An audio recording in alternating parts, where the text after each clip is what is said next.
O podcast que você ouve agora é uma produção da Central 3.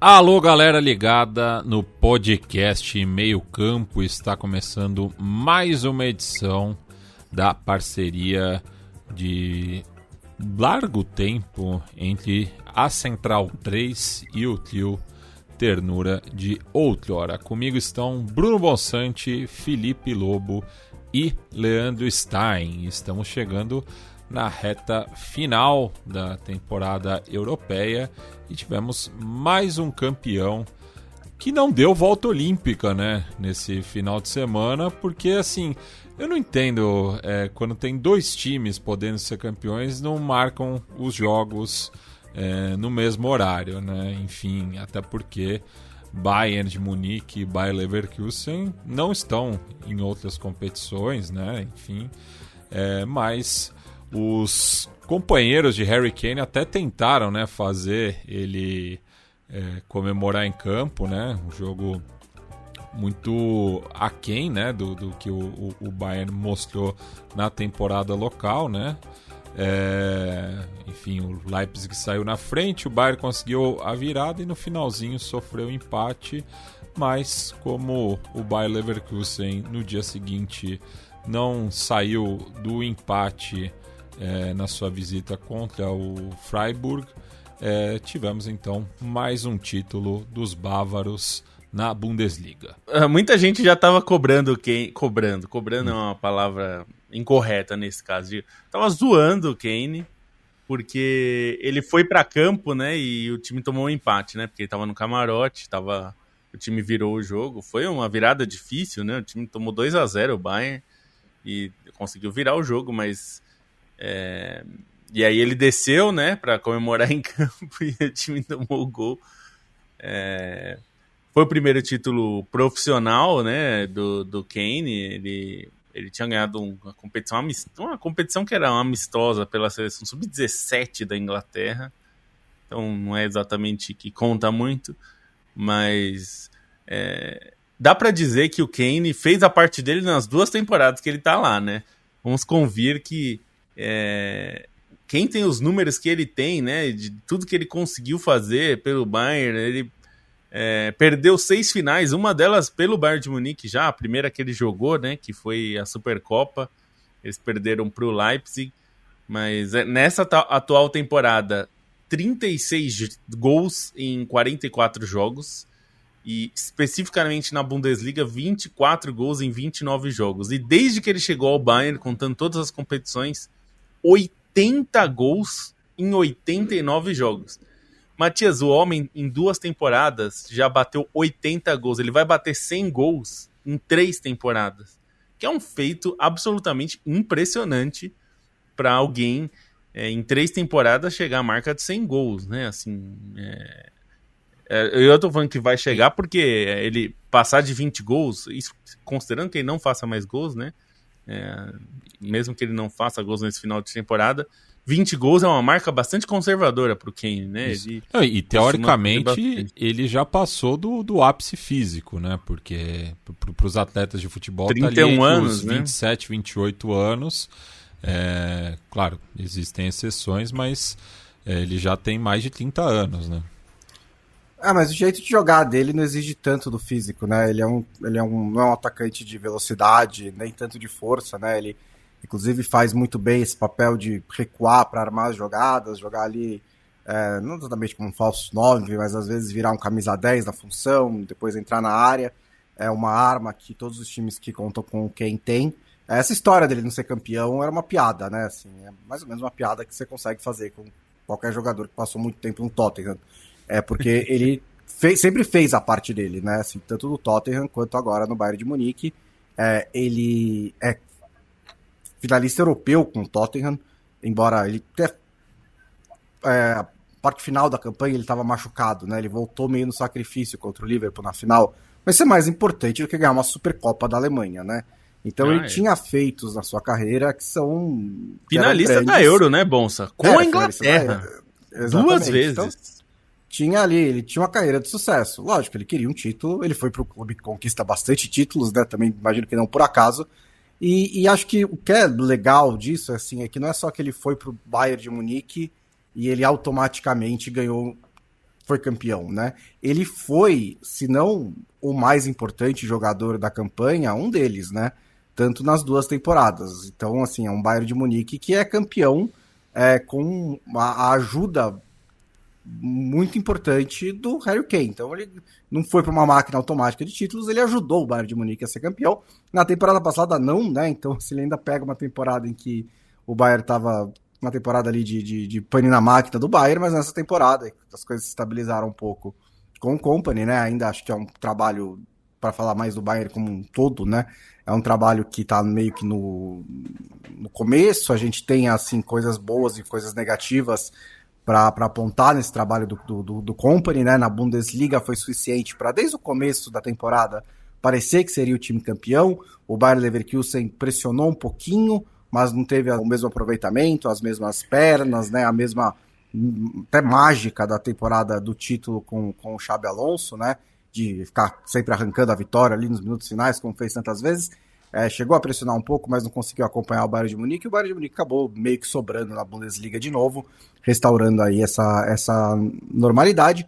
O mesmo Bayern de Munique em alguns jogos grandes não foi tão bem, nos confrontos diretos com o Bayer Leverkusen até foi dominado em muitos momentos, né? Foi o time que mais defendeu em muitos momentos, não chegou longe na Champions League, então tem espaço para crescer aí sob o comando do Kompany, que bom trabalho no Burnley na segunda divisão, né? Tanto assim na Premier League, um trabalho também de altos e baixos na primeira temporada do Bayern. É um técnico jovem que está aí tentando se encontrar. Um fator importante em relação ao trabalho do Kompany é o clima interno, né? O Thomas Müller deu uma entrevista recente em que ele ressaltou como existe um ambiente favorável no Bayern de Munique como não existia há anos, assim. Ele até comparou com ocasiões recentes em que às vezes existia um ruído entre elenco e treinador, ou entre treinador e diretoria, como foi no próprio período do Hansi Flick. E aí um cara que tem toda essa bagagem no clube, ele diz que é um clima favorável, assim, comparável com os melhores momentos do Bayern de Munique no início, na primeira metade da década passada, né? Então, dá para ver como aconteceu um pouco esse clique do Kompany dentro do clube. Obviamente é um trabalho de transição, né? E o Bayern de Munique não ser campeão uma temporada já é o suficiente para que aconteçam questionamentos, né? Como foi na temporada passada, como já vinha antes, até em relação a problemas de diretoria, quando o time foi campeão, quando demitiu o Nagelsmann, enfim. A saída do Oliver Kahn e do Salihamidzic, existia um pouco esse movimento conturbado no Bayern de Munique, e agora parece que tem uma configuração favorável interna e à beira do campo, para que o campo também consiga corresponder, né? Não acho que é o time mais brilhante do Bayern de Munique, que vai ser mais lembrado em relação a outros títulos da Bundesliga na sequência passada, mas é uma equipe com seus méritos, né? E acho que, sobretudo, a produção ofensiva desse Bayern de Munique é algo que se destaca bastante. É um time que, dependendo dos resultados das últimas rodadas, ainda tem condições de chegar aos 100 gols, né? Tá com 93 gols, e chegar aos 100 gols nessa sequência de títulos dos últimos anos foi só o que o time do Hansi Flick conseguiu fazer. É um Bayern de Munique até mais equilibrado que o da temporada passada, né? Que conseguiu, enfim, na defesa, contornar alguns problemas, embora não tenha sido totalmente confiável. Conseguiu ter um equilíbrio interessante no meio-campo também, e isso acabou sendo importante, né, para um time que consolidou já no primeiro turno a liderança, essa vantagem boa, conseguiu ser muito dominante nos confrontos abertos da Bundesliga, o que é essencial, né, para construir esse aproveitamento alto, o que o Bayer Leverkusen não teve. E aí, de destaques individuais, acho que os grandes nomes acabam sendo, sobretudo, os do ataque ali, né? Sobretudo um trio ofensivo formado por Harry Kane, Olise e Musiala, que foram jogadores que acabaram sendo mais brilhantes, né? Eles não foram necessariamente tão constantes ao longo da campanha, mas foram caras que entregaram muito, sobretudo o Kane e o Olise, né? Acabaram sendo protagonistas em jogos importantes. E acho que vale destacar também o Kimmich, né? Que o Kimmich, enfim, tinha discussão se ele continuaria no Bayern, se ele renovaria o seu contrato, mas ele teve um desempenho muito consistente, né? Talvez uma das melhores versões do Kimmich, entre altos e baixos, que ele acabou tendo recentemente. Então, são nomes que se destacam também numa campanha que, enfim, recoloca o Bayern no lugar onde sempre se espera, né? Essa hegemonia na Bundesliga, e a gente sabia que o que aconteceu com o Bayer Leverkusen na temporada passada foi um ponto fora da curva, especialmente porque o Bayer Leverkusen fez algo que nunca ninguém tinha feito na Bundesliga, que era um título inédito, consolidadas as coisas, com os times sem ninguém assim conseguir se superar muito, o natural é o Bayern acaba sendo campeão porque tem mais elenco, tem mais possibilidade financeira e tem mais qualidade individual, isso se provou nessa temporada. O Stein, aproveitando também, temos aí uma ascensão do Borussia Dortmund, né, que, enfim, há 6 rodadas atrás a gente não imaginava nem que ia brigar por Europa League, né, mas conseguiu, enfim, 5 vitórias e um empate, considerando que o empate foi justamente no clássico contra o Bayern de Munique, um retrospecto muito bom, e agora está apenas 1 ponto atrás do Freiburg, que é o 4º colocado, né, o último alemão que vai para a Champions League, e os dois têm um adversário em comum, né, o Holstein Kiel, que no caso do Borussia Dortmund pode enfrentar a equipe do norte da Alemanha até já rebaixada, né? Porque está aí disputando com o Heidenheim para ver quem vai ser rebaixado diretamente e quem vai disputar o playoff contra o 3º colocado da 2ª divisão alemã. Algo que a gente falou em diferentes momentos é que essa 4ª vaga, sobretudo da Bundesliga para a Champions, estava bastante aberta e tinham muitos times. Vários times estavam nesse bolo, né, com essa ambição, e o Borussia Dortmund, mesmo tão abaixo, ele ainda tinha condições de chegar se tivesse uma arrancada, né, e conseguiu essa arrancada, com destaque especial para alguns resultados diretos, né, até conseguiu vencer o próprio Freiburg, teve vitória sobre o Borussia Mönchengladbach, o empate contra o Bayern de Munique acabou sendo um resultado importante, né. E nessa rodada, os 4-0 sobre o Wolfsburg consolidaram essa ascensão do Borussia Dortmund. Mais um jogo muito bom do Guirassy, né? Impressionante a frieza que ele tem nas finalizações. Mas o Freiburg ainda é uma equipe competitiva, né? Dessas que estão aí entre os postulantes à 4ª colocação da Bundesliga. O Freiburg era aquela que vinha correspondendo melhor. Teve um empate que, assim, acho que pelas circunstâncias...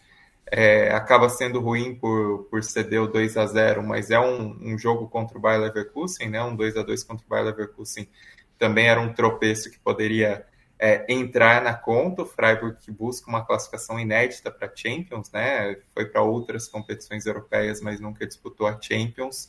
Mas o Borussia Dortmund, acho que por momento, por qualidade, até pela leveza que os jogadores têm demonstrado, né? Assim, parece que o time estava fazendo certo na Champions League foi transportado agora para a Bundesliga. Acho que o Borussia Dortmund pode se colocar até um pouquinho como favorito, assim, embora a gente saiba que o Borussia Dortmund gosta de entregar rapadura em momentos decisivos, mas enfim, o time acho que está leve o suficiente para ter essa ambição. Ainda tem o Leipzig na disputa, né? Consideraria por conta dos 50 pontos, mas está um time que está muito inconsistente. Acho que os 4-0 sofridos contra o Frankfurt na rodada passada foram, na rodada anterior, né, na retrasada, acabaram sendo muito penosos assim para qualquer tipo de ambição, especialmente por ser um confronto direto. E vale destacar também essa posição do Frankfurt, né, que acabou empatando na rodada 1-1 contra o Mainz, também um confronto direto, mas um resultado que, além de afastar as chances do Mainz, deixa a situação do Frankfurt bastante encaminhada para voltar à Champions, para ser a melhor colocação do Frankfurt na Bundesliga desde o início dos anos 90 e para, enfim, reaproximar o time da Champions, né? O Frankfurt que chegou a disputar a Champions como campeão da Liga Europa recentemente, né? Não jogava desde 1960 e o título da Liga Europa em 2022 recolocou o Frankfurt na Champions depois de 62 anos, mas o Frankfurt na Bundesliga era uma equipe que vinha até de boas campanhas ao longo dos últimos anos, mas sempre faltava um pouco na reta final, né? Acabava tropeçando, derrapando e perdia esse posto no G4. Dessa vez, essa terceira colocação parece estar relativamente consolidada, aí com uma vantagem de 4 pontos, pensando em 2 rodadas. E só para destacar também, acho que essa briga sobre quem vai para os playoffs contra o rebaixamento está sendo bastante interessante, né? Porque tanto o Heidenheim quanto o Holstein Kiel, eles conseguiram alguns resultados expressivos nessas rodadas recentes, né? O próprio Holstein Kiel ganhou por 3-1 do Augsburg nessa rodada. São 2 vitórias consecutivas. Antes tinha feito um 4-3 maluco contra o Borussia Mönchengladbach. E são 2 vitórias consecutivas para um time que o campeonato inteiro, nas 30 rodadas anteriores, tinha só 4 vitórias. Então é uma guinada considerável. Acho que vai ser uma disputa boa, né? Uma disputa boa, assim como está na segunda divisão, para ver quem vai ser o terceiro colocado, com Hamburgo e Colônia já um pouquinho à frente para conquistar esse acesso direto, né? E acho que a história do Hamburgo é uma que chama também bastante atenção por todas as vezes em que o time não conseguiu o acesso desde que caiu em 2018 pela primeira vez, mas são histórias paralelas interessantes, enquanto o título do Bayern de Munique já era esperado há tanto tempo.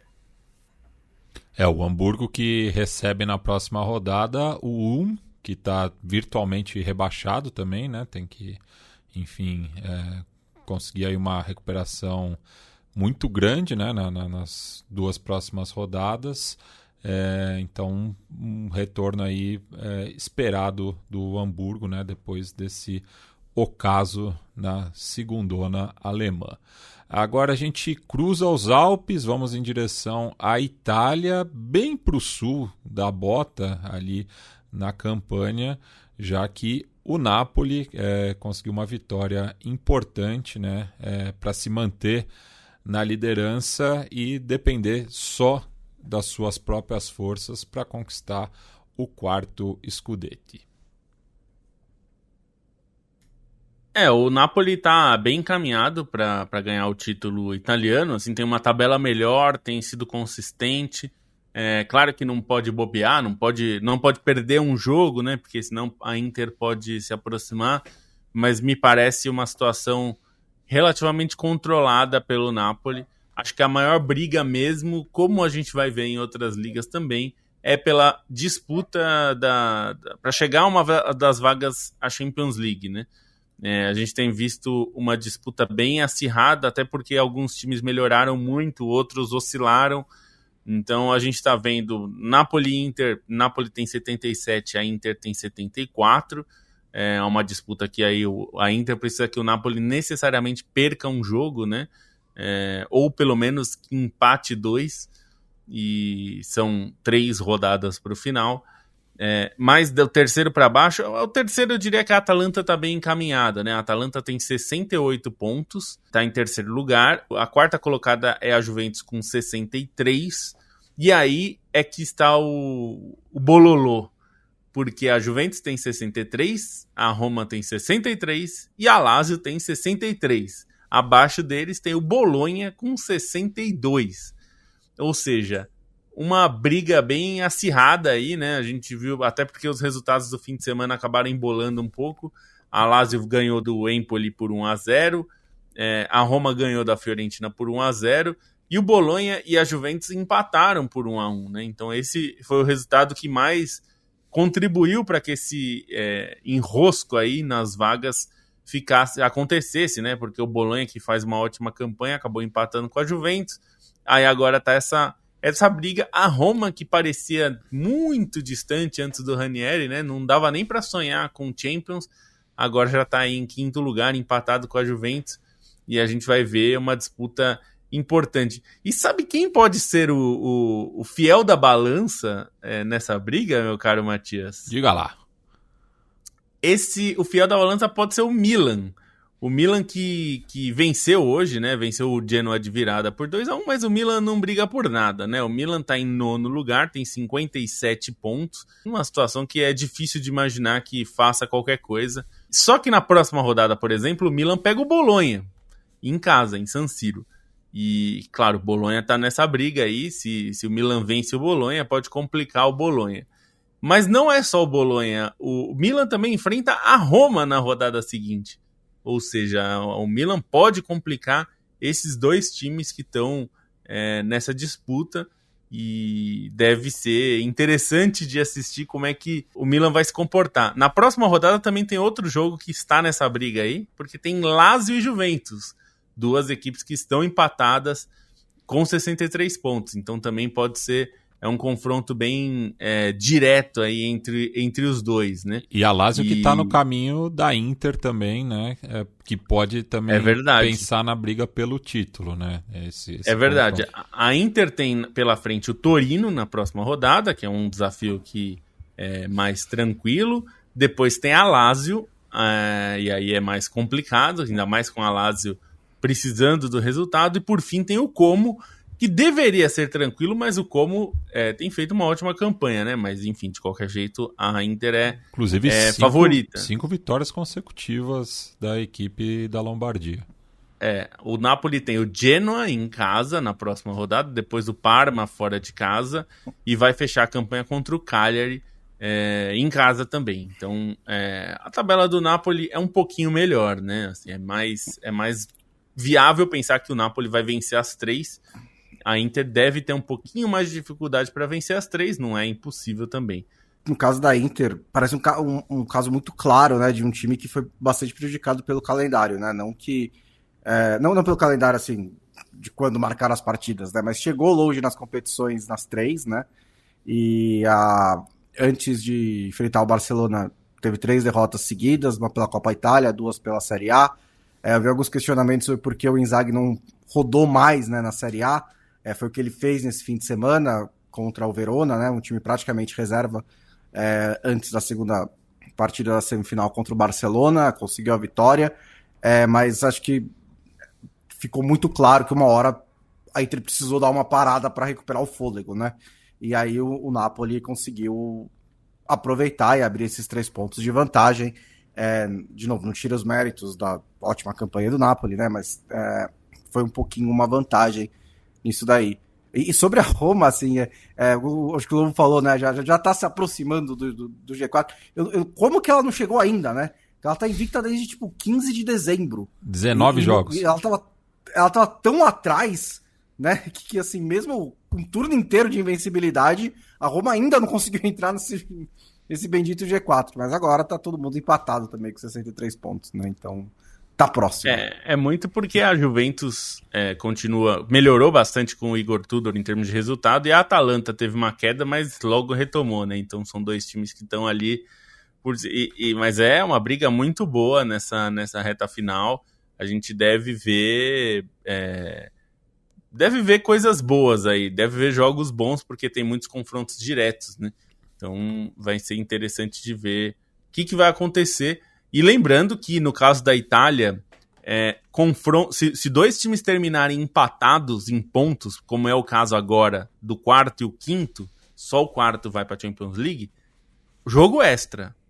É jogo extra. Para definição desse tipo de vaga também é jogo extra.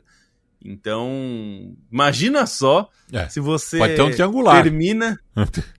então, nesse caso aí, até eu não sei, teria que consultar as regras, porque eu não sei como é que ficaria aí com 3 times empatados. Imagino que teria que ter um triângulo, mas é uma loucura, né? Sim. Você pensar, imagina um Juventus e Roma valendo vaga na Champions em jogo único. A loucura completa que seria, né? E o nosso ouvinte Francisco Pedro aqui mandou não só mas 2 cafezinhos pra gente. Vou ler o último depois, o primeiro, né, por conta da ordem aqui do roteiro, mas ele pergunta, né, se o Ranieri deveria ficar mais uma temporada na Roma. Questão difícil essa, né, sair por cima ou arriscar ficar mais um ano, porque enfim, é a Roma. Ele não quer ficar, né? Ele já falou que seria ele falou essa semana que seria um erro ele continuar. Pois é. Acho que ele tá cansado, né? Ele quer descansar. Deixa o velhinho descansar. É justo. E a Roma já quer oferecer um cargo diretivo pra ele. Deixa o homem aposentar, Roma. Pelo amor de Deus. E ele escreveu antes aqui, né? Também mandou um boa noite, desejando tudo de bom pra vocês e de ruim pro Tent. Eu não vou falar aqui o que ele escreveu. Arnold. Depois o YouTube desmonetiza, né? Pois é. Mas Bruno Bonsante, então tivemos aí, né, a derrota do campeão Liverpool para o Chelsea, mas o que mais abalou ali o pessoal para os lados de Anfield foi o anúncio, né, de que o Trent Alexander-Arnold não irá renovar com os Reds. Assim, todo mundo sabia, né? Esse que é o negócio, assim. O Trent tá meio que se orgulhando de ter ficado em silêncio a temporada inteira, mas eu não acho que foi uma boa estratégia, né? Porque, assim, hoje em dia é difícil você fingir que nada tá acontecendo quando o Fabrício Romano tá tweetando toda semana que tá acontecendo, né? Eu acho que talvez fosse mais inteligente ter anunciado quando ele tomou a decisão, solta um comunicado, tira o band-aid e segue em frente, né? Acho que foi uma distração durante a temporada. É que não foi a única, né? Então tinha outros 2 caras com o contrato chegando ao fim, então acabou diluindo um pouco a situação do Trent. Assim, eu não xingaria o Arnold, mas eu entendo o torcedor ficar bravo, né? Eu acho que é um caso em que os 2 lados estão no direito de o Arnold de sair do clube, o contrato dele chegou ao fim, ele quer uma nova experiência, eu acho que é legítimo, ele tem 26 anos, ele viveu a vida inteira dele no Liverpool, tá atraído por jogar pelo Real Madrid, com o Jude Bellingham, uma nova liga, uma nova experiência de vida. Eu acho isso perfeitamente legítimo. Eu acho também que ele tem que ter ciência do que ele tá abrindo mão quando ele toma essa decisão, né? Porque ele é um cara que surge na base do Liverpool, que é super identificado com o clube, que sempre disse que sonhava em ser capitão do Liverpool, deixava indicar que não tinha interesse de ir embora. A torcida, lógico, acreditou nisso, né? E tratou o Arnold como um dos seus, porque ele é, né? Ele é um garoto local, inventou várias desculpas para as deficiências defensivas dele ao longo dos anos, teve paciência, e agora o torcedor se sente traído, né? E acho também que é um sentimento legítimo. Acho que os 2 têm o direito de sentir o que eles estão sentindo, né? Acho que a gente exige muita coisa do torcedor no futebol, né? E acho que uma das coisas que a gente exige é que ele seja bastante emotivo, né? Se o torcedor não for emotivo, acho que todo o negócio entra em colapso. Se o torcedor começar a agir só racionalmente. Então eu acho que é perfeitamente justificado que nesse momento em que o torcedor do Liverpool perde um jogador que ele esperava que fosse ficar a carreira inteira no Liverpool, que ele esperava torcer durante 15, 20 anos, ele expresse a sua irritação e a sua raiva. E desde que isso fique em, sei lá, memes nas redes sociais, né? Eu vi alguns até engraçados, né? Que trocou o Arnold pelo Conor Bradley ali batendo escanteio contra o Barcelona. Desde que fique nessas coisas, assim, lógico que tem uma linha que você não pode cruzar, mas acho que o torcedor tem o direito de ficar bravo, tem o direito de ficar decepcionado, de ficar triste, e o Arnold tem o direito de ir embora, né? O contrato dele acabou.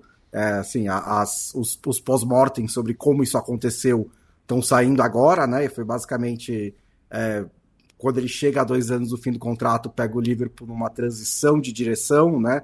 Quando sai o Ward e depois entra o amigo do Klopp, que foi interino ali só na última temporada dele, e aí tinha outras prioridades, o Arnold acabou ficando um pouquinho de lado, aí agora entra o novo diretor, o Richard Hughes, imediatamente ligou pro Arnold, mas ele já estava com a cabeça talvez pensando em jogar em outro clube. Assim, o Real Madrid também faz muito bem esse trabalho, né, de já, quando ele percebe a oportunidade, já virar e falar, se você quiser, você joga no Real Madrid. E aí também trava um pouquinho essas negociações, né? Não é acaso que o Real Madrid tem contratado um desses por temporada sem taxa de transferências, então acabou sendo uma tempestade perfeita que acabou com a saída do Arnold. Inclusive, vou até lembrar um episódio, vou até fazer a propaganda aqui do podcast sobre o Neymar do All Prime, que tá muito bom. Inclusive tem reportagem Entre os repórteres que participaram tem o Thiago Arantes, que é nosso amigo aqui há muito tempo. E uma das coisas que acontece lá, eu lembrei porque em determinado momento se fala como o Neymar estava caminhando para sair de graça do Santos, né? E na verdade tinha um acordo com o Barcelona, já assinado inclusive, para ele ir para o Barcelona após 2014, que era o ano que acabaria o contrato, e que depois foi descoberto, gerou todo aquele processo na Espanha, enfim. Porque aí o Barcelona acabou comprando o Neymar em 2013 por um valor bem menor, porque já tinha prometido pagar para o Ney Pai. Enfim, ouçam um podcast, mas me lembra muito essa coisa de um clube, né, que vem e canta no ouvido do jogador que, e se você não renovar o contrato, né? Não renova, depois você vem para cá, vem ser feliz, né, com a gente. E aí oferece um caminhão de dinheiro de luvas, né, que é esse prêmio de assinatura, para não ter que pagar o clube com o qual ele tem contrato, né? Isso é muito comum. E a gente ouve falar, já faz o quê? Uns 2 anos, Bonsa, que se fala sobre Real Madrid? Acho que desde que chegou ao segundo ano, né, assim, faltando 2 anos de contrato, já começou, porque o Real Madrid não achou um lateral direito, né? Tem o Dani Carvajal, mas é só ele, né? E machucou, e aí ficou... Quarto na bola de ouro, né? Não foi isso? Pois é. Então, E vamos lembrar que agora os clubes têm essa questão do fair play financeiro e tudo. Então, clubes que têm um poder de persuasão muito forte, né? Um caso diferente, mas que teve uma questão de persuasão também, foi o Rafinha. O Leeds recebeu uma proposta muito melhor do Chelsea do que do Barcelona. Só que o Barcelona falou, aqui você vai, né, jogar no Mascon Clube, tudo mais. Não é a mesma coisa, porque o Barcelona pagou, e pagou até caro. Não foi barato, mas o Chelsea estava disposto a pagar mais, né? Pro Leeds era melhor ele ter ido pro Chelsea, né? Como financeiramente falando. Então acho que essa é uma questão também. E como o Bonsa falou, eu acho que é completamente compreensível os torcedores ficarem putos com ele, não quererem esse pedido de... porque ele, né, ele falando nas redes de como, né, foram anos incríveis e tal. Acho que nesse momento o torcedor tá magoado. E qual é a chance de ter Real Madrid e Barcelona na próxima temporada? Eu diria que uns 87%. Assim, o Real Madrid e o Barcelona, eles são os únicos clubes que conseguem atrair grandes jogadores dos clubes ingleses, porque além do dinheiro eles oferecem uma certa mística, né, diferente, né, principalmente no cenário europeu, principalmente o Real Madrid, porque dinheiro por dinheiro os clubes ingleses conseguem cobrir as propostas, né? O Liverpool ofereceu um contrato gigantesco para o Arnold, que outras coisas acabam entrando ali, né? No fim, o PSG também conseguiu algumas vezes levar um cara ou outro, alguns como o Kane ou o Mané acabam saindo para o Bayern, que também tem algumas outras coisas, alguns outros atrativos, né? Mas dinheiro por dinheiro, você pode ficar na Inglaterra, é só uma questão de, às vezes o cara quer uma experiência diferente, às vezes o cara quer algum outro aspecto que os clubes ingleses não oferecem, e aí acaba saindo. Glamour, né? Acho que o Real Madrid, sim, né? No caso do Real Madrid, Real Madrid glamour, oferece um glamour que nenhum clube inglês. Glamour e uma chance matemática de 20% de ganhar a Champions League, né? Não. Basicamente por aí. Até porque... mas acho que Barcelona e Real Madrid tem esse glamour, digamos, de... quanto tempo a gente ficou ouvindo, só briga pra ser melhor do mundo se estiver no Real Madrid e Barcelona. Não é exatamente isso, mas a gente sabe que tem um peso. Mas né? Meio que isso, né? Quantas vezes os caras ganharam a bola de ouro, né? Então, eu tenho certeza que alguns jogadores fazendo a temporada que fizeram no Barcelona no Real Madrid, a coisa fica maior. Carvajal foi 4º colocado da bola de ouro. Então acho que isso tem um peso inegável. Assim. Acho que nem o Manchester United, com todo o dinheiro, que é o 3º clube mais rico do mundo, consegue oferecer isso para os jogadores. Sim. Até porque não paga nem almoço para os funcionários, né?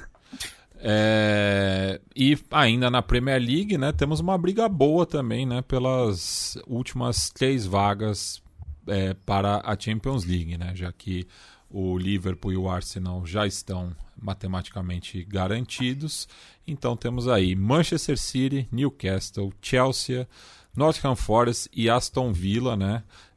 Lembrando que o Manchester City tem 64 pontos, o Newcastle e o Chelsea 63, o Nottingham Forest que empatou agora há pouco com o Crystal Palace 61 e o Aston Villa com 60, né? Que foi zicado por esse podcast, né? A gente botava mó fé no Villa, mas no final da temporada aí faltou perna. O Arsenal, na real, não tá, né? Ele tá com 67 e... sim. O Forest tá 6 atrás, faltam 9, né? Assim, esse resultado de hoje, né, basicamente garante o Arsenal, porque vai ser muito difícil. Mas o Arteta percebeu isso, né? E passou meio batido, né? Porque o Arsenal tava tão na frente dos outros. E tropeçou pro Bournemouth também ele colocou o time completo, que foi o pior dos mundos, né? Porque colocou o time completo, quase, só o Merino não jogou antes da semifinal da Champions League e ainda não conseguiu ganhar o jogo. Ainda assim perdeu, mas é porque a vaga tava começando a ficar em risco, né? Porque se o Forest ganha hoje, seriam 3 clubes com 63, né? Que nem na Itália, e um com 64. E aí o Arsenal com 67. Poderia nas últimas 3 rodadas, sei lá o que vai acontecer. Encerra com o Southampton, né? Então... sim, claro. Tá virtualmente garantido, mas o Arsenal meio que percebeu isso, colocou o time completo e não conseguiu a vitória. Acho que, assim, o que é muito bizarro, né? E nessa rodada, o City pode ser vice-campeão de novo, né? Assim, apesar de tudo que aconteceu, é um time que está em ótima forma nesse momento, né? Ganhou do Wolverhampton no fim de semana, está em terceiro lugar, só 3 pontos atrás do Arsenal, está em uma sequência invicta aí de umas 6 ou 7 rodadas. O Newcastle arrancou um empate contra o Brighton com um pênalti no fim, convertido pelo Isaac. Também se mantém ali no bolo, e o Chelsea aproveitou a ressaca do Liverpool e ganhou esse confronto. Acho que o que é interessante da briga pela Champions League é que ela foi muito acirrada, ela foi muito legal, muito interessante, mas no fim parece que vão ser os clubes mais ricos que vão se classificar, né? Dos 4 do Big Six, que não são o Tottenham e o Manchester United, e o Newcastle.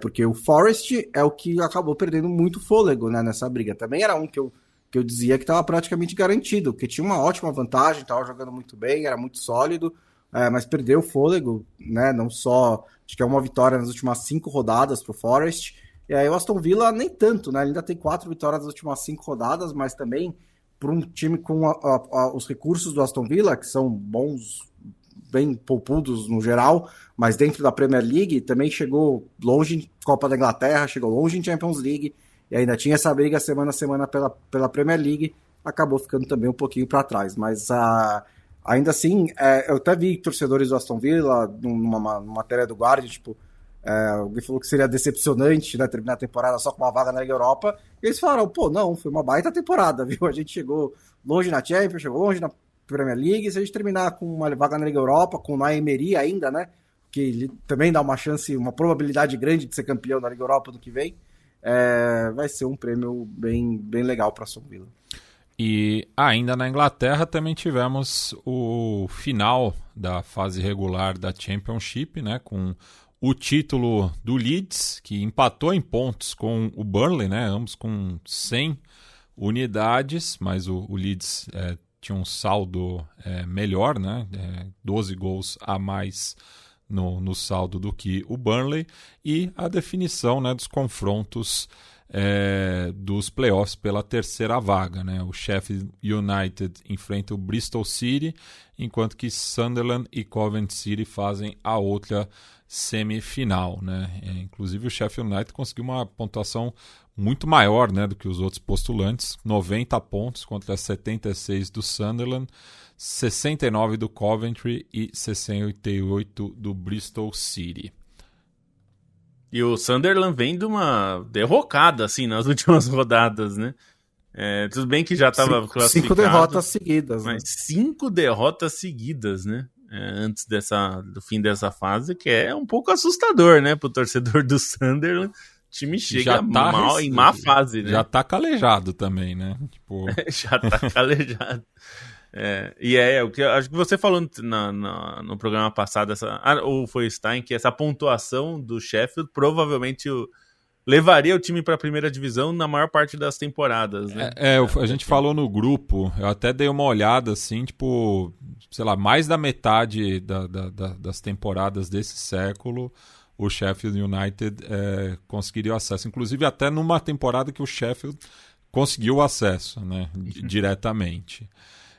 E o nosso ouvinte aqui de longa data, né, o Gladson Rafael Nascimento, destaca também a grande campanha do Birmingham City, né, na League One, com 111 pontos, né, o time do Tom Brady, né, foi esse o mote aí da última temporada de Welcome to Wrexham. Então subiu, né, a equipe de Midlands e também do país de Gales de forma direta para a segunda divisão inglesa. Passando aqui também por outros comentários do pessoal que nos acompanha ao vivo. O Daniel Cohen, nosso apoiador direto lá de Sintra, em Portugal. A Cecília Madeira também apoiadora. O Arthur Freitas manda uma boa noite, assim como o apoiador Michael Menegatti e o Giovanni Lima Montenegro. O João Felipe Coelho Viterbo nos manda um abraço lá de Lagoinha, ali perto da onde o Stein está falando conosco, né? Acompanhando ao vivo hoje, enquanto trabalho com a mão direita, embalo o cochilo da filha recém-nascida com a mão esquerda. O Paulo Henrique Cordeiro faz uma provocação aqui, né? Só ver como está o Tottenham sem o bagre, entre aspas, do Kane. Enfim, o Cauê Nunes faz uma pergunta aqui para o Stein. Se fosse para escolher um volante para o seu time hoje, Rosberg, Guendouzi, João Neves ou De Jong? Difícil, hein? Acho que o João Neves. Acho que escolheria o João Neves. O Vinícius... Mas não entendi, assim, as opções. A conexão. O Vinícius Carrijo Beber manda abraços de Bremen, diz que o sonho europeu do Verdão miou e pergunta aqui, né, se é quente que o Edinaldo pode cair. Enfim, CBF pegando fogo também. Nico Rodrigues... informações ainda muito preliminares de que uma possível fraude na assinatura do Coronel Nunes, que não estaria nas suas plenas faculdades mentais ali, então não poderia ter assinado, enfim. Que desde 2023, isso são relatos iniciais, ele é auxiliado pela esposa e pela filha, e ele não assina nenhum documento, assim, então ele teria um laudo médico que o impede. E aí, portanto, existe essa suspeita, mas isso é muito preliminar ainda para definir qualquer coisa sobre o Edinaldo, mas é algo que levanta uma suspeita aí de que é uma possibilidade, existe um trâmite aí estão tentando averiguar, porque saiu a perícia que a assinatura não é do Coronel Nunes. A implicação disso é que o acordo com o STF e a eleição do Edinaldo pode estar implicado, mas isso a gente vai saber mais tarde. Bem, se tratando de futebol brasileiro, a gente não duvida de nada, né? Mas tem que esperar aí a apuração. Bueno, vamos agora para a Espanha, já que em La Liga, Barcelona e Real Madrid venceram e a briga pelo título segue inalterada, mas temos mais uma edição de El Clássico no final de semana que vem em Barcelona, no qual o líder tem 79 pontos, enquanto que o rival, o Real Madrid, tem 75, né? Então o Barcelona pode aí já pegar embalo para a conquista do campeonato espanhol e numa semana que pode estar acesa a chama da Tríplice Coroa. Assim, o Barcelona, se ganhar, já põe a mão na taça, né, de vez. E se o Real Madrid ganhar, a gente tem um campeonato, né, nessas últimas rodadas, porque fica um ponto só de diferença. E, enfim, criaria um drama aí pro final, né. Mas vamos lembrar que o histórico do Real Madrid contra o Barcelona nesta temporada em específico é muito ruim, né. Foi goleado no Santiago Bernabéu no primeiro turno, perdeu a Copa do Rei, né, recentemente, perdeu na Supercopa da Espanha também, que é o menos importante, mas também perdeu. Então, nessa temporada, a situação não é boa para o Real Madrid, mas pode ser que tenha alguma coisa aí. Mas a briga mais embaixo está mais interessante, né? Pois pelas vagas europeias, né? Enfim, o Atlético de Madrid está já garantido, né? Com 67 pontos também.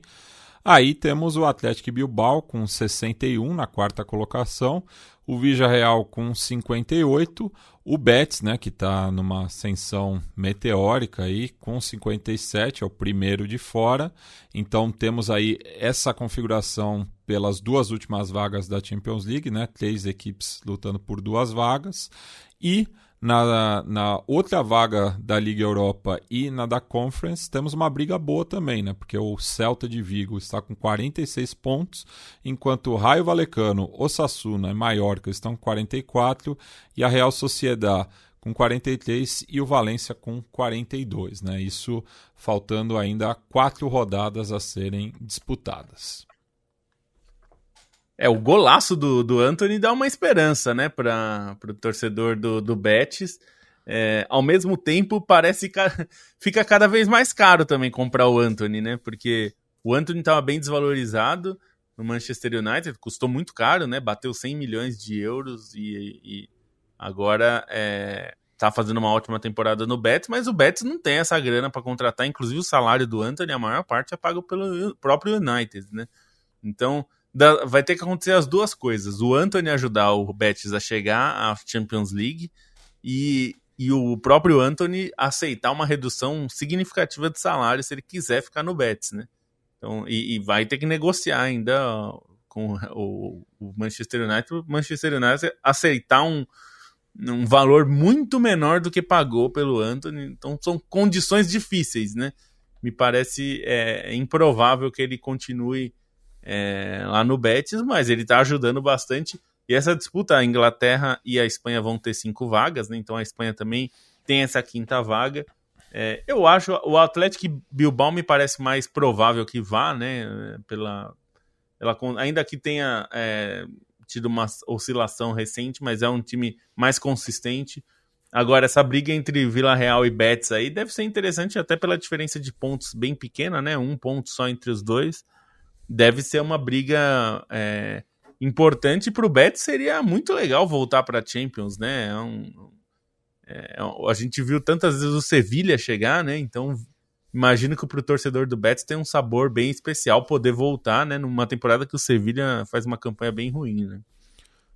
E nessas na briga de baixo, né? Também temos aí alguns confrontos diretos, né? Porque a Real Sociedad recebe o Celta, enquanto que o Rayo vai visitar Vigo, né? Então temos aí confrontos diretos também nesse fechamento de temporada, e o Rayo também recebe o Mallorca, né? Então se a briga pelo título tem esse monopólio, enfim, de anos aí entre Barcelona e Real Madrid, a briga pelas vagas europeias está bem intensa na Espanha, né? Enquanto que no rebaixamento temos aí também uma briga entre 3 times, né? Para evitar a queda, né? Já que o Leganés está com 31 pontos, o Las Palmas com 32 e o Alavés com 35, né? O Sevilla com 38, assim como o Girona, né? Que venceu hoje, já respira um pouco mais aliviados. Bueno, também tivemos aqui na nossa quebrada sul-americana uma reta final, né, dos torneios curtos, já que tivemos a definição dos cruzamentos das oitavas de final do Apertura na Argentina, né? Cada grupo tinha uma vaga em aberto para 4 postulantes e pelo grupo A, na sexta-feira, todos perderam. E o Estudiantes, que foi goleado por 4-0 pelo Argentino Júnior em La Paternal, acabou ficando com a última vaga, e com este resultado o Bicho passou o Boca Juniors, que apenas empatou em sua visita ao Tigre e se tornou o líder da chave. Já pelo grupo B, o último classificado foi o Instituto, que venceu o clássico contra o Tajeres de virada, derrota esta que custou o cargo do interino Pablo Guinassu, mas que tinha sido efetivado, né, no lugar do Cacique Medina, e contou com a derrota do Godoy Cruz para o Riestra para se classificar, né? Então, teremos no sábado e domingo aí os cruzamentos, né? Então, Argentino Júniors e Instituto, São Lourenço e Tigre, River Plate e Barraca Central, Racing Clube contra Platense, né? Esse é um lado da chave. Do outro, temos Rosário Central e Estudiantes de La Plata, Huracan e Deportivo Riestra, Boca Juniors e Lanús, e o Independente vai receber o seu xará de Mendoza, o Independente Rivadavia. Lembrando que é jogo único com mando da equipe melhor classificada, né? Então, sempre a equipe que eu falei em primeiro vai decidir a vaga em casa. Do outro lado do Rio Uruguai, o até então invicto Liverpool perdeu por 1-0 em sua visita ao Juventud de Las Piedras, e o título da Apertura será definido na última rodada, já que o Nacional goleou o Cerro por 4-0 no Gran Parque Central, ficando 1 ponto atrás do Liverpool e 1 ponto na frente do próprio Juventud. No próximo sábado, o líder Liverpool recebe o Cerro Largo no Belvedere, enquanto o Nacional terá o Defensor Sporting como adversário em La Blanqueada e o Juventud visita o Progresso em La Terra. E no Chile, a Universidade de Chile venceu a Católica por 1-0, com gol nos acréscimos, na 200ª edição do Clássico Universitário e embolou a tabela de classificação do campeonato chileno. Audax Italiano, Palestino e Coquimbo Unido estão no pódio com 19 pontos, sendo que o Audax lidera pelo critério de desempate, porém Laú está na 7ª colocação com 16 pontos e 2 partidas a fazer em relação às rodadas disputadas, né, incluindo o Superclássico que foi adiado, né, por conta da crise do Colo-Colo. Já a Universidade Católica está em 5º lugar com 17 pontos e 1 jogo a menos do que os líderes. Leandro Stein, tivemos também acessos confirmados na Europa neste final de semana, né? 2 equipes com um certo histórico e que faziam tempo que não disputavam a elite dos seus respectivos países. 2 histórias bastante interessantes, né? Acho que na Série A o acesso do Pisa chama atenção depois do Sassuolo voltar de imediato, porque o Pisa é um clube com um histórico positivo, não positivo na Série A, mas marcante na Série A, porque era um ioiô ali naqueles tempos dos anos áureos do Calcio, ali nos anos 80 e nos anos 90. O Pisa tem um pouco esse carinho de quem acompanhava o futebol italiano na época. São 7 temporadas do Pisa na primeira divisão, 6 delas se concentram ali nesse período dos anos 80 e dos anos 90, e foram 5 acessos e rebaixamentos ali nessas idas e vindas, né? 4 acessos e 5 rebaixamentos nessas idas e vindas do time que caiu pela última vez em 91, mas era um figurante recorrente aí nesse momento, e teve alguns jogadores relevantes também, né? Do Brasil, o principal nome que passou pelo Pisa ali no final dos anos 80 foi o Dunga, que depois faria carreira em outros clubes italianos, né, no Pescara, na Fiorentina, jogou no Stuttgart também. Outros caras conhecidos também passaram pelo Pisa. Tinha uma ligação ali com os argentinos, né? Simeone e Chamou jogaram no Pisa, mas mesmo alguns italianos relevantes, como o Vieri passou no Pisa ali no comecinho da carreira, então uma figura bastante interessante, e resgata um pouco, né, assim, essa relação toda. E na França, o Lorient já tinha subido no final de semana anterior, e dessa vez a festa foi do Paris FC, que, enfim, a capital vai ter 2 times na primeira divisão, né? O Paris FC tem uma história bem interessante também, porque o clube surgiu em 69, e aí em 70 ele junta com o Stade Saint-Germain para formar o Paris Saint-Germain, só que aí acontece uma cisão e o Paris FC volta a ser um clube independente ali na sequência dos anos 70, em 72, e chegou a disputar a primeira divisão do campeonato francês, né? Em 79 foi a última aparição do Paris FC na primeira divisão.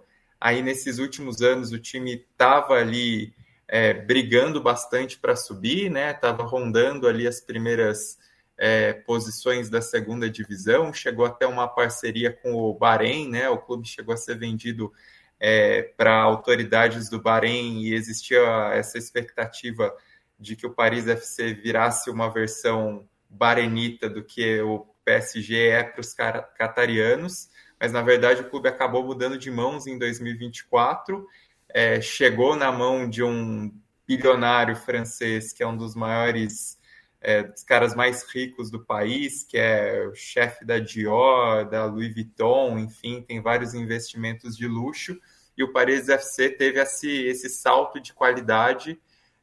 Tem também uma participação da Red Bull, né, na própria composição ali dos acionistas do clube, e fez até, assim, se olhar no elenco do Paris FC, tem jogadores interessantes, né, jogadores experientes em relação a campeonato francês, em relação a futebol de seleções, né, então com esse investimento o Paris FC consegue esse acesso e acho que pode ser um time a incomodar, né, porque tem uma margem aí de crescimento pro Paris FC pensando na realidade de Paris, um título do PSG na Champions talvez até seja benéfico, né?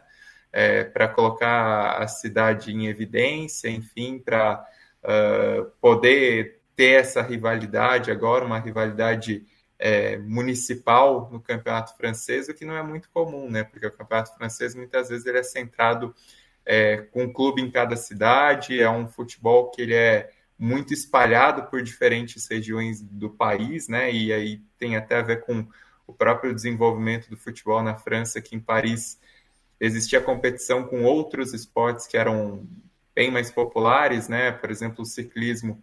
Então não teve assim no início do futebol francês até existem clubes importantes, né? O Red Star, o Racing e tudo isso, mas não foi algo que se manteve em relação a Paris, e você ter essa disputa agora acaba sendo bastante interessante.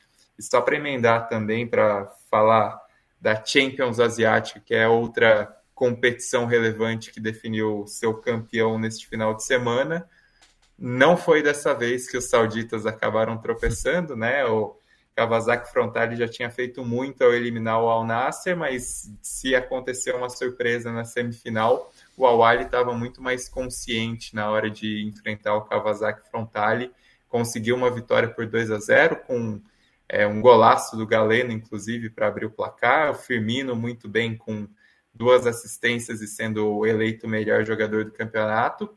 Primeiro título continental do Al Ahly, né, e acaba sendo interessante até para, num período de domínio dos sauditas, ter um pouco essa face diferente, né? Ser outro clube a conquistar o título, além de Al Hilal e Al Ittihad, que tem um histórico mais vitorioso na Champions Asiática.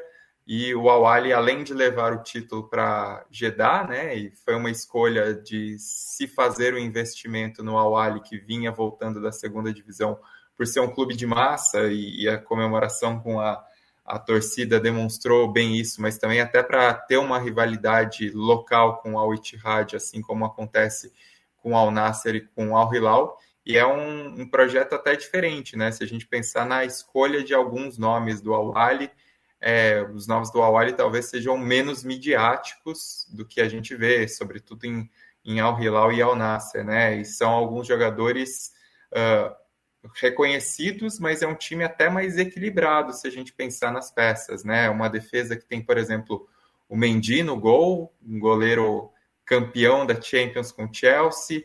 A defesa tem o Demiral, que é um zagueiro muito experiente, sobretudo na seleção da Turquia, né? Também no futebol italiano, e outras peças para dar esse equilíbrio, como o Roger Ibanez e o Alioski. O meio-campo tem o Kessié como sua grande referência. E aí no ataque você tem jogadores leves pelos lados como o Mahrez e o Galeno, e aí o Firmino dando suporte para o Toney, que é o homem de referência nessa escalação do Al Ahly.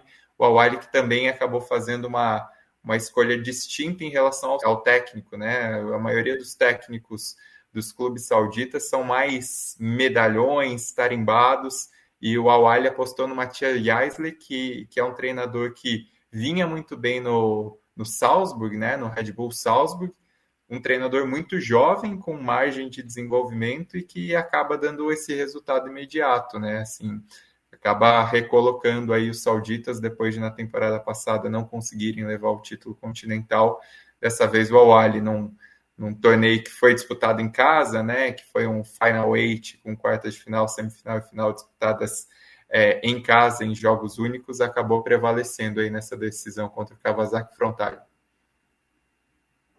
E falando em competição continental, peço aí os destaques finais dos meus companheiros, já que teremos, né, as partidas de volta da semifinal da Champions League nesta terça e quarta-feira. Vou só dar uma palhinha aqui no que o Zé Pereira, nosso grande amigo Zé Pereira, perguntou aqui sobre... que tem a ver com continental, mas na verdade mundial, né? Que é o julgamento do Mundial de Clubes. Vai rolar o julgamento nessa terça-feira sobre o caso do Lyon, né? Da exclusão. A Alajuelense quer a vaga. A FIFA não sabe exatamente o que vai fazer com a vaga do Lyon, se o Lyon for confirmado fora, né? Se fala até de um playoff maluco nos Estados Unidos lá, enfim. Tem questões aí para lidar. Ele perguntou o palpite. Eu não tenho a menor ideia, mas eu não me surpreenderia o Lyon ganhar essa causa e a FIFA falar, putz, a gente tentou tirar 2 times do mesmo dono, mas agora ficou claro que a gente não pode fazer nada, então a gente vai permitir todos, inclusive os Red Bulls todos, vão poder jogar todos um Mundial de Clubes só da Red Bull. A UEFA já abriu mão disso também, né? Então, a UEFA fez um jogo de cena. O Leipzig e o Salzburg jogaram a fase de Liga da Champions, né? Eles fizeram um jogo de cena que teria que tirar da mesma gestão, não pode ser sob a mesma... Então, no fim, eles abriram 2 CNPJs e ficou por isso mesmo. A UEFA fez isso com o Red Bull, né? Que foi a coisa mais... Sim, cara de pau do mundo, né? Porque, obviamente, ainda era o mesmo investimento. Mas tem outros casos que ela tá meio que obrigando o dono a desinvestir, né? Talvez, pelo menos, não ter controle acionário do clube, né? Porque aí você não pode, assim, digamos, né? Tomar sozinho a decisão de entregar o jogo. Não né? ser o sócio majoritário. Né? Exato. Mas, assim, ainda, né? Você pode também fazer isso de várias maneiras diferentes, né? Você pode estar... Eu não sou mais controlador, eu faço mais majoritário, mas o meu filho tem 7%, sabe? Então, sabe, tem jeitos de contornar isso aí também. Que é, inclusive, o drible que as empresas fazem no 50+1, né? A própria Red Bull, os funcionários são donos de ações, né? Executivos da Red Bull são donos de ações, enfim. Essa é só uma, tem várias manobras que já foram feitas, né? Então, a gente sabe que essas regras, principalmente na era das private equities, né, que são esses caçadores de negócios de ocasião aí, vai ficar cada vez mais difícil controlar, né? Então, a não ser que houvesse muita, mas muita vontade de controlar, o que a gente sabe que não existe, o que me parece, assim, não me surpreenderia se a vaga fosse devolvida ao Lyon e a FIFA meio que lavasse as mãos e dissesse, bom, a gente não vai mais controlar, porque senão eles vão reverter na justiça.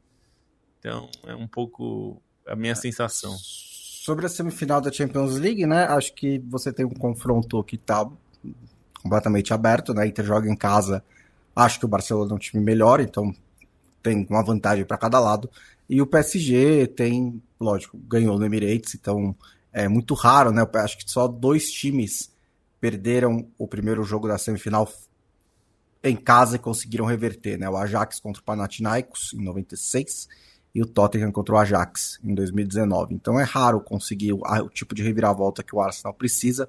É uma história muito comum em todos os times. Nessa semana foi a situação física de alguns jogadores, né? O Arteta não descartou o retorno do Havertz, mas eu acho que é bem difícil. Mas o Timber se machucou no jogo de ida, ficou fora da partida contra o Bournemouth. Isso pode ser um problema, acho que o Ben White entraria ali. O Odegaard também levou uma pancada, mas isso está tudo bem. O Partey volta, o que é muito importante para o time do Arsenal também, né? Principalmente para você poder colocar o Merino no ataque de novo, né? Acho que o Arsenal sentiu um pouquinho de falta disso, quem diria.